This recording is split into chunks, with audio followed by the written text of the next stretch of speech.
Welcome to Survival Stories with Steph. As a survivor and someone who suffers with chronic pain, I'm looking for fellow survivors and thrivers and the differences between them. Welcome to the show, guys. I'm so excited. We have Reem today, we have Brian, and I'm super happy to get into all the good stuff about your survival story. But let's start off with how you got into real estate and how you guys met each other. Yes, definitely. Well, first of all, I want to say thank you so much, Steph. Of course, yes, of course. I'm so flattered that you reached out to me. That means so much to me. I know that people are coveting a spot on this show, which speaks to how much of an influence, how much of a difference you are already making with this podcast. That makes me feel so good. Thank you. Well, your story is incredible, so I'm really excited to have you. Thank you so much. Okay. How'd you get in real estate? How'd I get into real estate? So I was young. I was 24, 25, and I had just gotten out of law school. I'd scrimped together enough money to buy my very first place. I did not know any realtors at the time. I got just a realtor off the streets, pretty much. That's kind of everybody's story. Yeah. A lot of people get into real estate because they had a bad experience with a realtor when they bought a home or sold their first home. I am no different than that, right? And I think that realtor, in retrospect, now having the ability to look back, was young and probably needed to pay bills. Unfortunately, he put a lot of pressure on me. He sort of bullied me into buying a property by saying, like, you're not going to find anything better than this. Yes, I know. And so I bought my first property with him, and I cried the day I got my keys, not from excitement, but from panic. And I thought to myself, if I can pass the bar, I can pass the real estate exam. Yes, you can. Sure did. Cram for one weekend. Wow. One weekend, took the exam, passed it, and I started really focusing on my legal career. We'll get to that. But it grew. My real estate business grew really through referral. I was not advertising, marketing. It was just doing a good job for the people around me. And it ballooned for years and years until I started Altaterra, which is my boutique brokerage. You are such a boss, babe. This is incredible. I can't wait to hear. So you guys are partners, or how do you work together? I don't know. Do you want to tell the origin story? You want me to tell the origin story? Why don't you tell the origin story? First of all, thank you also for having me on, Stephanie. I was 100% just going to be here as support for Reem, like a good partner, and I roll up and you're like, nope, you guys you're jumping in. I'm like, okay, let's sink or swim. You're personable. You'd be good. You'd be good. We wanted to know if you'd survive. That's true. Okay. This is your survival story. This is my survival story. So I do think it's interesting if I tell my perspective. So I've been in real estate for about 16 years. Amazing. I started as an agent in New York City, which is an entirely different animal. Whether it's mainly rentals there. This is a very transient city. It's really easy to get licensed. Like, you can get licensed in 2 or 3 weeks. The downside is there's so many bad agents. So it's just a whole different experience. I got into real estate leadership in 2015, and I've actually been running various brokerages and offices from New York to the Bay Area and now in Southern California for the last 10 years.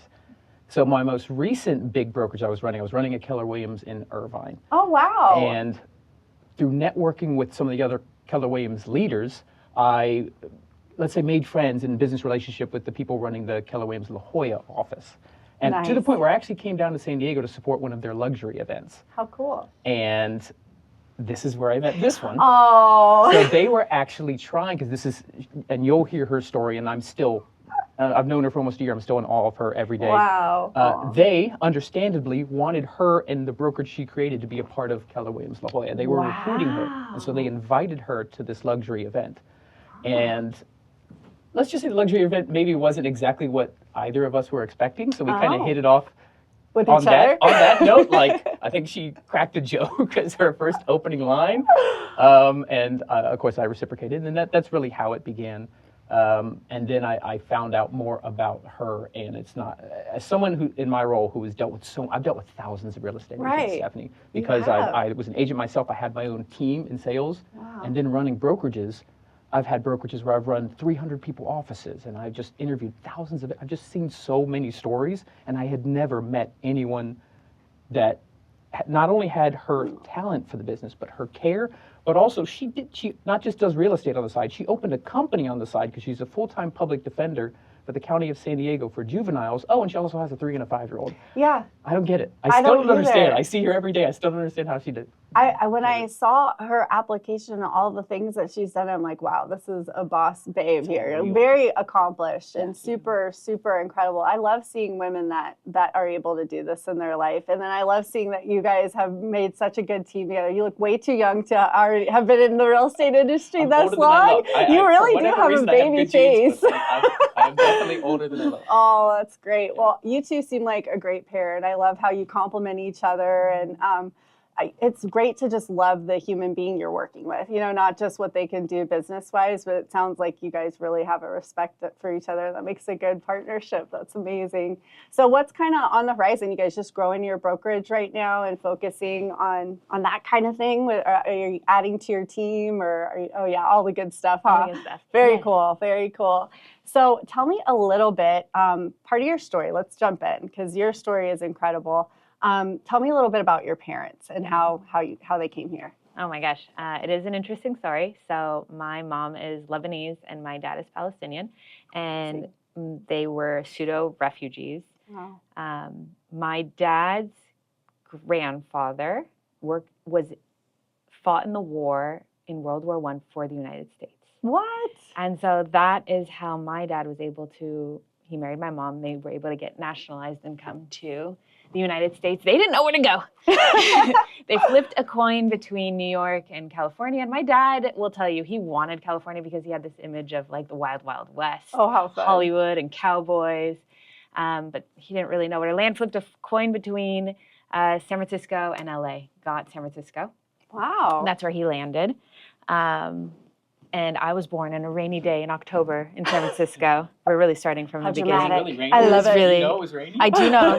That is part of the story. I'm learning this. I didn't know it's a rainy Now we have day. a mental picture. Mental picture, yes. But my parents were absolutely poor, right? Knew nobody, went through culture shock. And then we became young parents 1 year after they moved to the United States. That's crazy. That you were their first child? I was their first child. child. It's like first kid, moved to a new country. Oh my gosh, that has to be a lot. Yes, my parents were walking to the grocery store in San Francisco. My mom was pregnant. They got pickpocketed, and they didn't have food for groceries. That's how poor they were. Oh my right? gosh. Yes. But they have this true American dream story, right? They became citizens. My dad essentially tested his way into a level of what I would say would be akin to computer engineering, right? Wow. He's in IT. He's a senior IT manager. My mom ended up getting emergency credentials. She became a school teacher. Mm-hmm. She taught in an incredible school district. So we were able to go to incredible schools, even though we lived originally in a rough neighborhood. I mean, rough neighborhood, rough. Like, I've survived 2 drive-by shootings. Tough. Yeah. Oh, shootings, yes. wow. Like, knew what to do when you heard the pops, rough. You're like, just get down on the ground. Yes. Have thrown my body over my little sister's Grab body. whoever's next to you. Yes. Oh my gosh. And I mean, that just creates grit in a person, yeah, right? for sure. And, being Middle Eastern in the time of 9/11, on 9/11, I had no idea what was going on. I was 13. I got shoved and locked into a locker. No way. Yes. Luckily, my best friend at the time had seen it happen, so she was able to get me out. But there was just an incredible amount of fear around Middle Easterners, right? And I was just like, I'm just a kid. You're just a kid. I'm just a kid. You had nothing to do with it. No, oh my goodness. No. And it's funny because as a kid, how badly did I want to be normal and like everyone else and accepted? And as an adult, I'm like, I don't want to be like anybody else. Be different. Right? I want to be mold. different. Yes, I want to be exceptional. You are. Something. You're very exceptional. That's telling that that planted at such a young age and seeing what she's been able to accomplish. I feel like people who are really successful, they do have stories where it's like their life's been gritty. You've been through a lot of different things, but I always say it's like training for what you're doing now. I feel like you have accomplished all these things. You take a lot of lessons kind of from what you've been through, and it helps you in your career and relationships now. I love that. And I was very, very lucky to have a father, right? And that is not necessarily normal in Middle Eastern culture that was a feminist. Really? Yes. And he was just like, I'm going to help you. You're going to get as much education as you can. You're never going to rely on anyone else. You're never going to go through the struggles I did. You are going to be an educated, powerful young woman. And he did. I did almost make him have a heart attack in college. And that is an important story, is that I am to my core an artist. Oh, I love that. Yes. So I told him, go ahead. No, I was going to say, do you paint or draw or what? Paint. Okay, paint. I love it. Amazing. I love that. That's the amazing part. I can't wait to see some of them. Oh, I'll just tell you. I told him in college, hey, Dad, I'm going to change to be an art history and journalist major. He's like, no. The way he clutched the table, I could see him processing. I want to support her. I want her to be excited about education. I also want her to be an engineer or doctor. Wow. Hilarious. That was probably hard for him. He's like, I still got to support her, but, you know. So hard for him, and even harder when I moved to Rome. And I studied in Rome, and then I sold my art on the streets of Rome, and then traveled Europe. Really humbling experience to be in Europe and among like incredible artists, right? And incredible art. Yes. But that's how I got around Europe when I was in my 20s. You paid for your like trip basically with your art. I don't know. That's what I'm picturing. A backpack and some art pieces. That's literally what it was. I mean, the places I slept, we won't say on camera because my parents, if they ever see this, will die to this day. They're like, they probably don't want to know. Like, no, they don't want to know. I'm like, I don't want to know. They were all luxury hotels. Yeah. Totally luxury, high-end, 5-star the whole way. Oh my God. So this is how I get into law. I graduate from college, from UC San Diego. That's how I got into San Diego, right? From the Bay Area to San Diego into UCSD. Loved San Diego. Graduated and I was like, oh shoot, maybe an art degree wasn't the best idea. Maybe following your passion means you're gonna be poor the rest of your life. It kind of seems like that sometimes. You know, you can break into art and make it really well. I mean, but it's sort of like music, hard. Right? We can talk about music. Cool. He almost made it as a rock star. So. Stop. Yes. I was a rock drummer for 10 years. Oh my gosh, I love that. Yeah, this close to making it. So cool. Yeah. So cool. We'll have to have you play some drums sometime. You put a set in front of me, I will bang away at it in time. Okay, we got to do that next time. Okay. Yes, maybe we'll bring brushes and we'll do like She'll paint around. You can paint and you can do drums. Yeah. That's perfect. Yeah. Yes. Man. So you were like you were basically backpacking and then you went transferred to school here from when you came back. When I came back, I graduated from UCSD. So I essentially did an extended study abroad and I didn't know if I wanted to come back, but then I ran out of money, so I had to come back. You had to. Yeah. I graduated. Minor detail. Then I graduated and didn't know what to do with my life because all I wanted to do was be a hippie. I love that. And a friend got me a position at a law firm. I didn't know what I was doing. I was like, okay, it pays. Yeah. It was $11 an hour. I worked for what I would call the Cruella de Vil of law. Oh no. And it was a story. I mean, think of the Devil Wears Prada. I was just about to say, I'm picturing the Devil Wears Prada. That was it. Like, sweating, got to get her coffee, dry cleaning. Did I get it right? Did I get it wrong? I was literally what was I then? Maybe had just turned 21-year-old, hippie, didn't know a thing about the law, writing legal briefs, like staying up all night trying to figure out how to do that. For $11. For $11 an hour. I would sometimes like get there and I would just put like a little bed under my desk. Yeah. And that's how hard I was working. But there was a great story. She didn't want to work on a pro bono case of this family who had been wrongfully, so they were an immigrant family from Mexico, 2 parents, 3 kids. The mom was pregnant, and the bank put a notice that they were going to get evicted. Well, the dad worked super hard, paid the bills, blah, blah, blah. He thought they were fine, and the bank mistakenly issued a second eviction notice. Oh, no. So in a panic, because they were too scared to seek help, they moved the entire family into a van, and in that process, the mom miscarried because it was so stressful. Oh, my gosh. So terrible. We took on this case pro bono. We sued the bank, and we were able to get them a serious amount of money, nothing that would ever replace what had happened to them. And the mom was like hugging me and crying and speaking Spanish super fast. My Spanish is not that good. And I was trying to tell her how happy I was to help her. And in that moment, I was like, oh, I want to go to law school. Amazing. Oh my gosh, that's such a good story. And so I went to law school.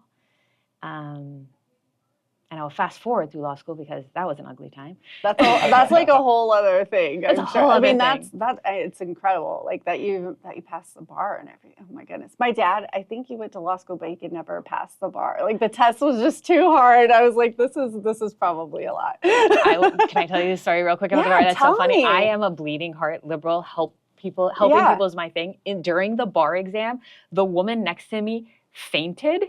And literally, as though, okay, if I'm Brian, she fainted and fell into me.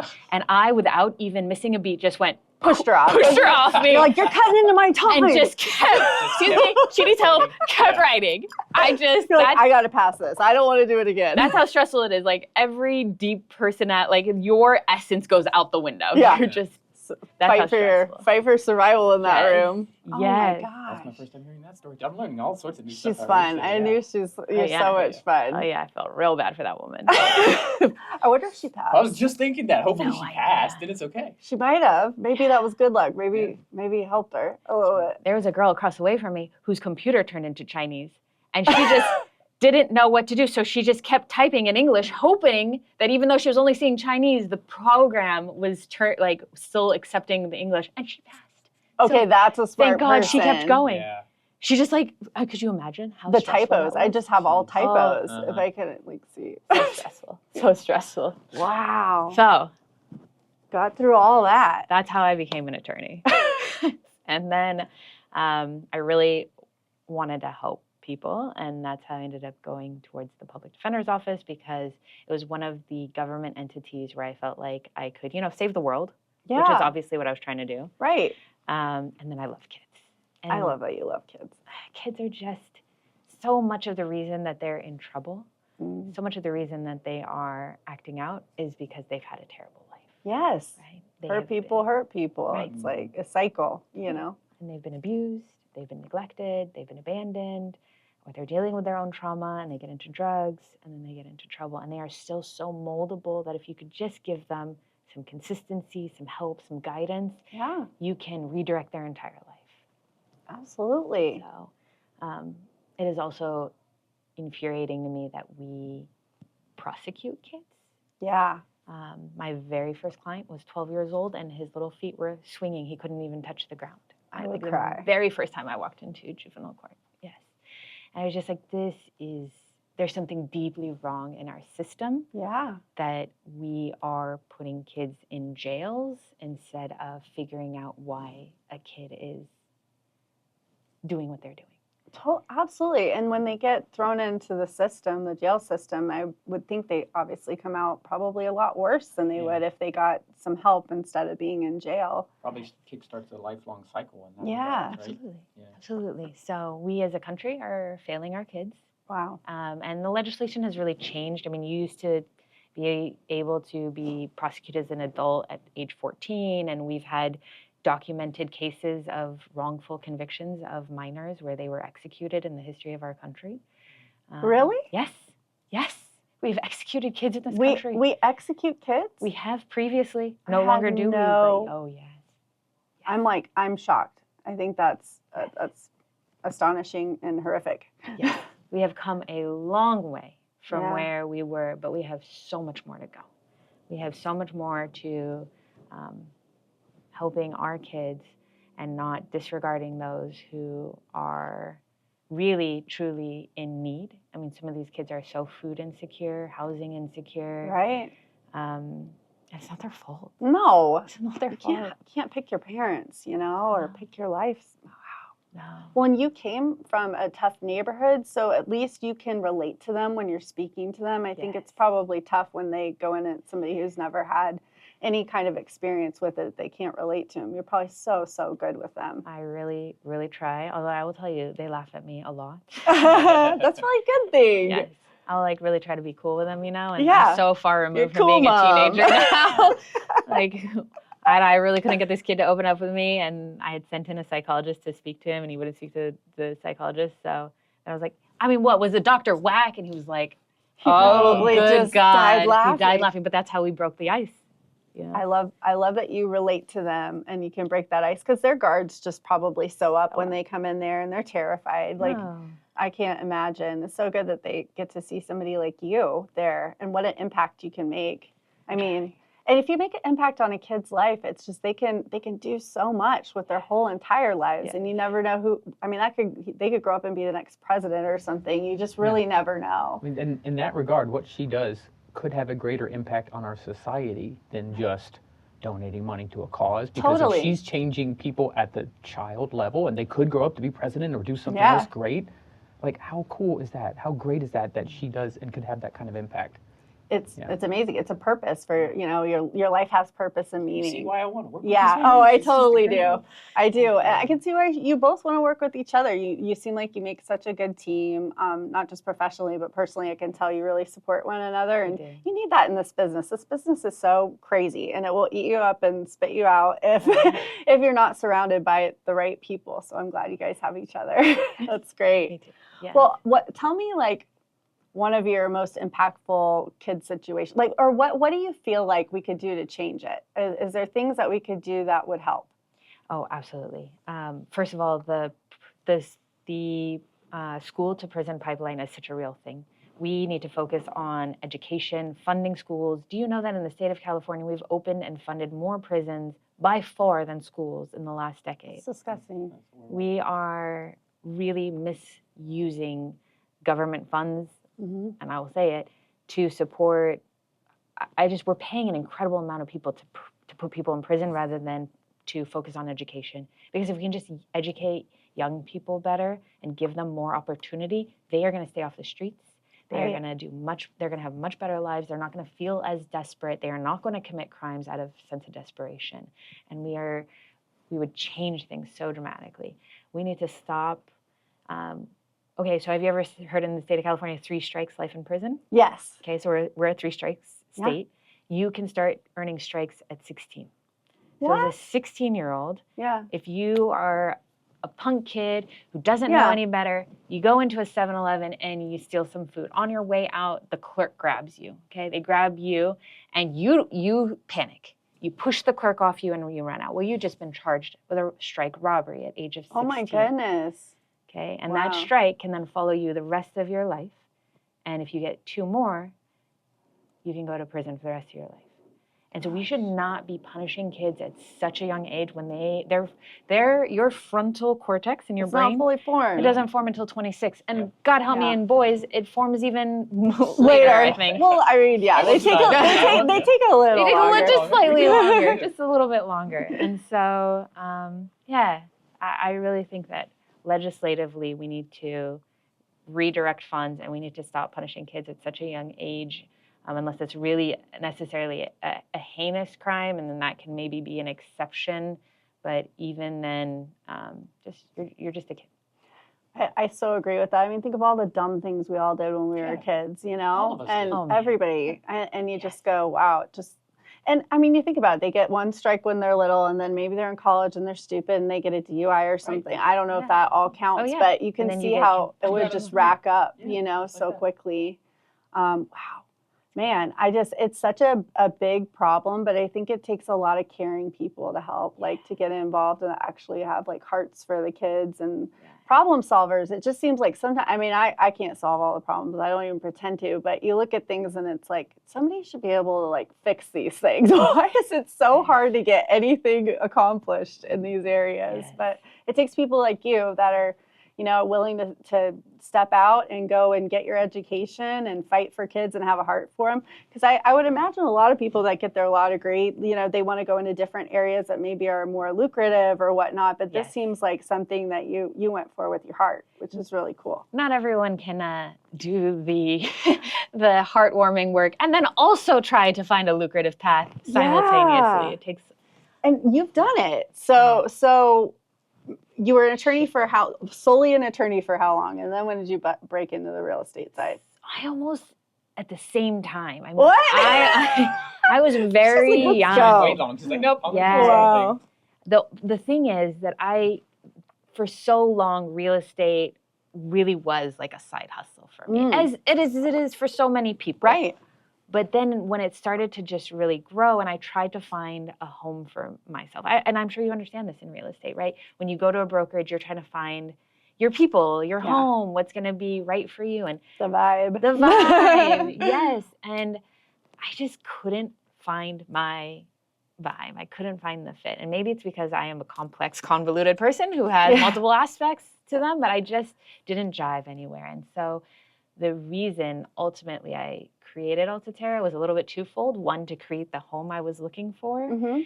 And two, because I really love people and I wanted to create a brokerage where it wasn't about numbers and production and quotas and metrics, that it was about each individual realtor. I love that. And so I do think that the way that we are running Altaterra is unique in that sense, right?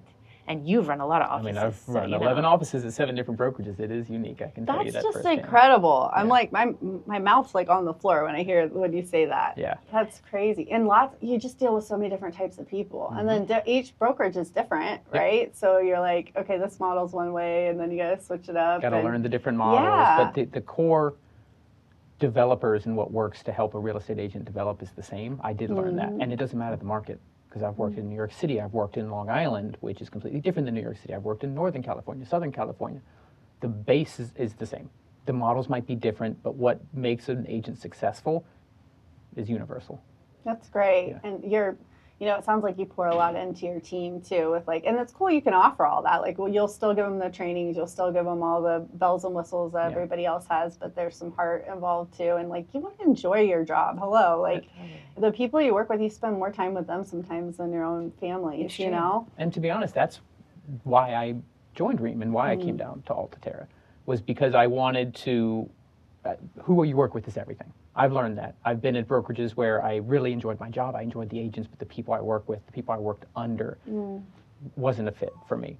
But also the idea that she had created Altaterra about 2 years before I joined.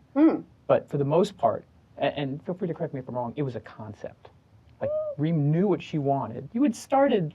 It wasn't just a concept. Okay, it wasn't just a concept. We were working, but we were not on the scale. But the scalability was you knew what you wanted, but you didn't have the bandwidth, right? Well, it's hard to scale a brokerage by yourself. Right. Yeah, while you're selling houses, while you're being an attorney, while you're being a mom. You forgot to mention you have 2 kids under the age of 6, right? You have 2 of them. 3 and 5. I think 3 and 5 are cute. That's a cute age. It's a lot of work, but they're so cute. I miss that age. Mine are grown up now, and I just want to go steal people's kids that are 3 and 5. Her kids are adorable. Oh, are they? So I bet. Oh. How do you balance it all? I mean, a lot of my friends, they're my friends who come on the show, and a lot of them who come on are moms, and they're running businesses, and it is unique. It is hard to wear all those hats to be like a mom and be able to run businesses. And then I'm imagining you're getting calls about, are you still doing work with children now to this day? Yes, to this day. Still do that. So you probably get a crazy call in the middle, and you got to stop everything and go do that. Yeah. So this word balance, it doesn't exist. It doesn't compute. No. Yeah. I think a better word that I've been working on is boundaries. Yeah. Right? And I know that the boundaries is very now almost like a catchphrase or trending, right? But it is actually true. I have tried to create boundaries where, yes, I am running a business. Yes, I have a lot of people that rely on me. But when I am with my kids, I really, really, really try focus and block that all out. And really to get deep with you, this really happened. So, I mean, I work crazy hours, right? Yeah. I work all day, then I'm with the kids, then I work at night. I'm always answering calls. But in 2024, my daughter had a burn accident. So she was she was being watched. Neither me or my husband were in the home, and she got burning water on her. And I won't go through the entire thing. And my entire life paused in that moment, right? Because when your child is hurt or injured, none of it matters. None of it matters, right? And initially, we weren't sure she was going to regain usage in her right hand, and she has made an complete recovery. Wow. I mean, you would not even know she'd had a burn. I'm so proud of her. It sounds amazing. She's a little fighter too. I bet. She's a firecracker. And in that time frame, I thought to myself, all of this is important to me. My kids at work are important to me. My agents are important to me. Growing the business is important to me.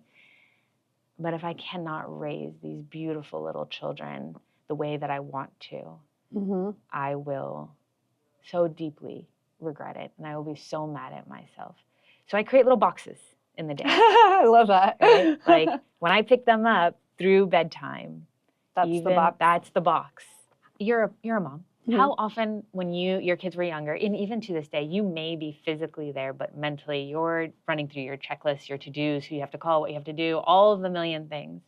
So I made a commitment to myself that when I was with them during that box, that I was just actually there and I would let the rest go.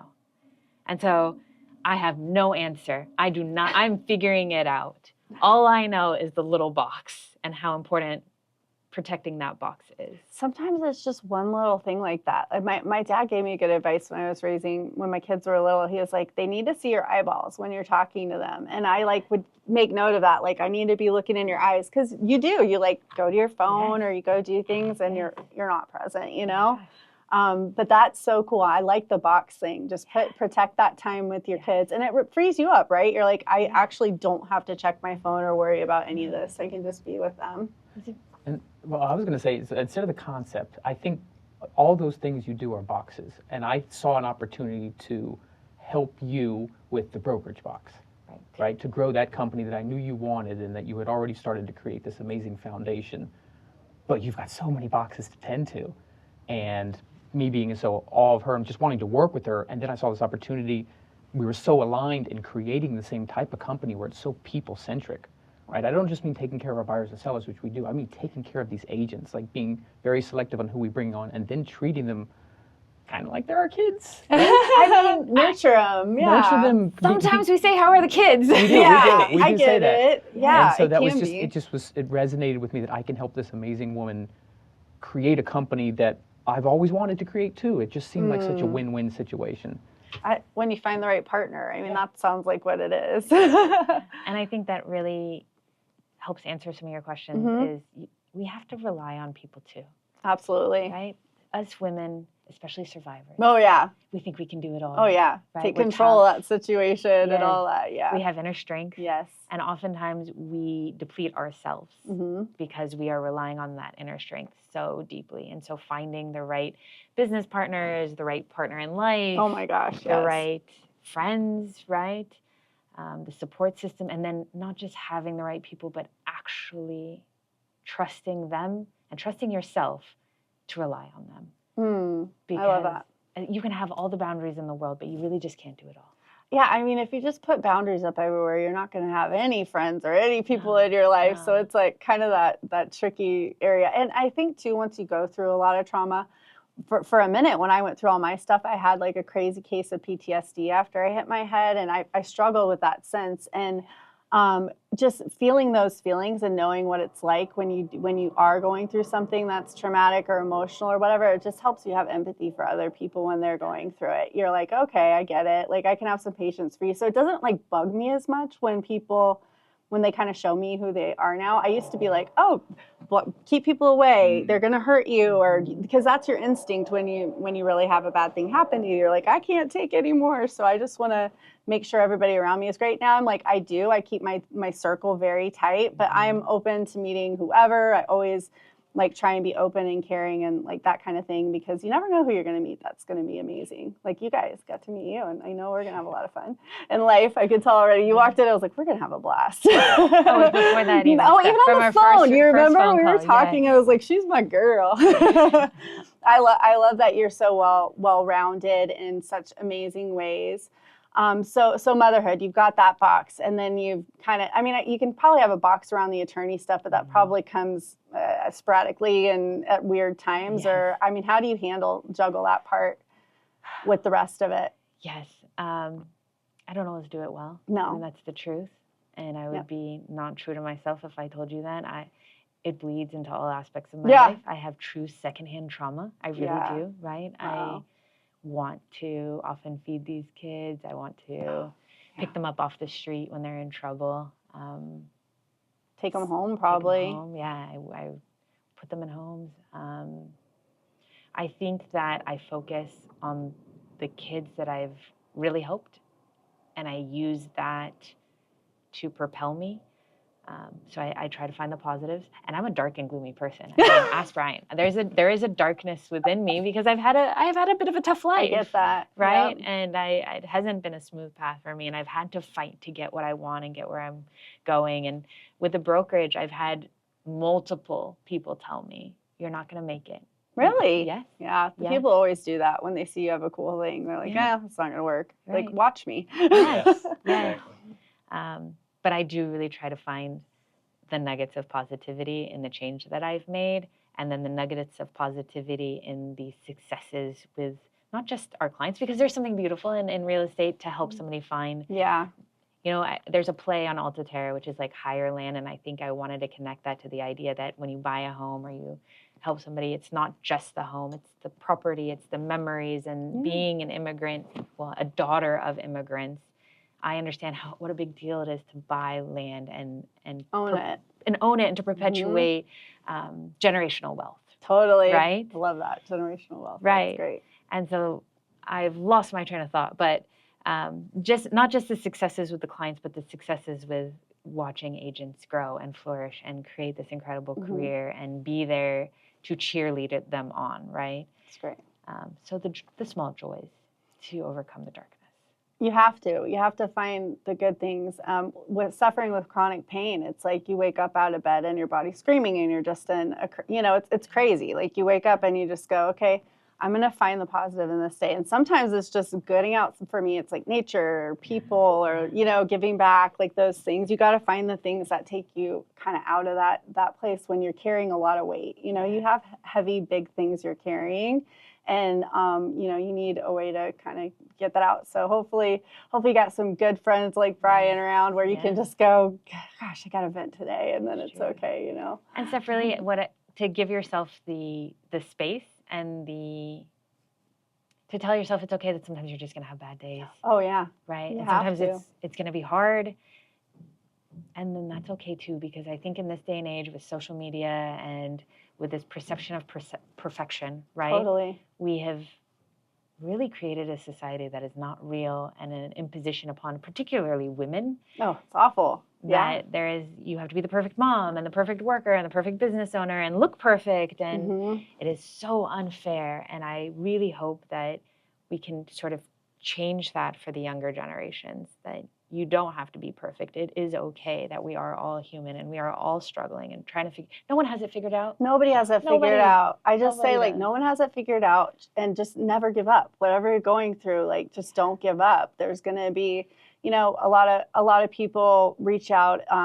There's a lot of people that struggle with depression, that will message me from the show or even, people that I know people that have been suicidal and things like that. And you go through these. That's what this is about. The point is, we never want anyone to feel alone. If you are having a difficult season, like I know everybody comes on this show is here, so you can always message us. And that's what we're doing this for. We're not doing it for anything other than to help people. So I'm so glad that you guys came on today, because you're such a great. You're inspirational, and I feel like you're a good girl to call if you need some advice on something. Like, hey, you probably get a lot of those phone calls, right? But I love them. Okay, I'm like, girl, I'm gonna be calling you, but now I know, like, don't call a lawyer and ask them about a certain type of law that they don't practice, because they're gonna tell you, that's not my jam. I haven't thought about that since law school. I have no idea. So I will help you find the right person. Oh, I love it. You can refer. That's the best. Like, and knowing a good attorney. I mean, when you need one, you need one, and finding really good ones. I mean, not to say there aren't great ones out there, but there's just like in real estate, there's some ones that aren't as good as the others, and so finding somebody you can trust is really good. So yeah, if anybody has questions on any of that, she's your girl, huh? Call me. Yeah. Well, we've almost an hour. Yeah. Literally, this was so much fun. I could have you on again and again, and I really appreciate you guys coming out. Is there anything else you want to talk about? Anything coming up in the horizon that you have going? Any events or anything with your brokerage? Anything like that? Not events per se. I'm going to pitch us for a second. Pitch it. Yeah, go for it. I would just say, like, if you have been in real estate and just never quite found the right home for you, maybe reach out to us. Yeah. Maybe come see if the kind of intimate family, community, work environment that we are creating could be for you. That's really cool. Right? I couldn't say it any better. You said it perfectly. But yeah, I agree. I mean, we're looking for people, Yeah. right? Because we care, because we're people. That's So awesome. those are the ones that we tend to attract, and we put everything into them in their development. I And love can it. I just say, Steph, I love the concept for this show. Aw, really that's do. so sweet. Yeah. You're so nice. I could hang out for another 2 hours. Oh, I love it. Yeah. Yeah, I was like, I don't want to talk about just listings and real estate. I No. love real estate, but I want to talk, like, honestly, realtors are people and they have the robust histories and personalities and things like that. And I mean, it's shocking. I have people on here that are bosses just like you guys, and every single one of them, the common thread is, yeah, stuff will hit the fan and you can feel it and you can go through it, but I know they're going to pick up by their bootstraps and keep going every single time. And they have those like ways of coping with situations. It's almost like a formula, right? It's like, I come up to a difficult situation. These are the things that I know I can do to make myself feel better. Sometimes you will come up against something and it could be the thing that is so hard and you've never had that experience and it knocks you off your feet. And that's when you can just rely on your friends and people in the community like you guys. But I'm really glad that you came on. Thank you so much. I'm going to have you guys on again. I'll come check out your office and everything.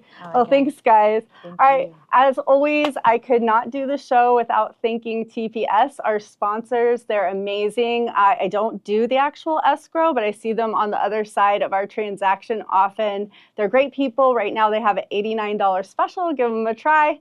They're incredible. And thank you guys so much for joining us. Have a great day.